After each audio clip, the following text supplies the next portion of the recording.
உங்களுக்கெல்லாம் நான் பணம் கொடுக்கணும், நீங்களாம் என்னை தேடி வந்துடுவீங்க அப்படிங்கிற ஒரு காரணத்துக்காக என்னால் எதுவுமே ரிலாக்ஸாக செய்ய முடியல. எனக்கு கொஞ்சம் டைம் வேணும், உங்களுக்கு பணம், நான் உங்களோட பணத்தை கொடுக்காம நான் எங்கேயும் ஓடி போக மாட்டேன். நான் அவங்ககிட்ட சொன்னேன், அந்த உங்கள் பணம் வந்து நான் கொடுக்கக்கூடாதுன்னு நினச்சா நான் இந்த ஊரை விட்டு ஓடி போயிடணும், அல்லது நான் வந்து சூசைட் பண்ணணும். இது ரெண்டுமே எனக்கு முடியாது. நான் அப்படி வந்து ஒரு ஆளை ஏமாற்றிட்டு போகணுங்கிற எண்ணம் எனக்கு கிடையாது. ஆனால் உங்களுடைய கடனை பூரா நான் என்னால் அடைச்சிட முடியுங்கிற எனக்கு நம்பிக்கை எனக்கு இருக்குது. அதனால் எனக்கு கொஞ்சம் டைம் கொடுங்க அப்படின்னு. அப்போ சில பேர் கொஞ்சம் அக்ரெசிவாக பேசினாங்க, சில பேர் சாஃப்டாக பேசினாங்க. அப்போ சில பேரோட சூழ்நிலையை புரிஞ்சுக்கிட்டாங்க.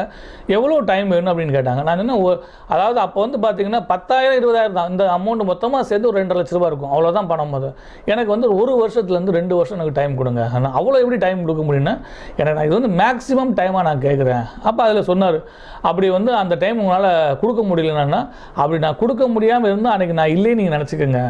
அப்போ தான் கொடுக்க முடியாமல் இருக்கும், நான் வந்து இருப்பேன், உங்களுக்கு கண்டிப்பாக நான் செட்டில் பண்ணுவேன் அப்படின்னு. அப்போ தான் வந்து எனக்கு வந்து நம்ம வந்து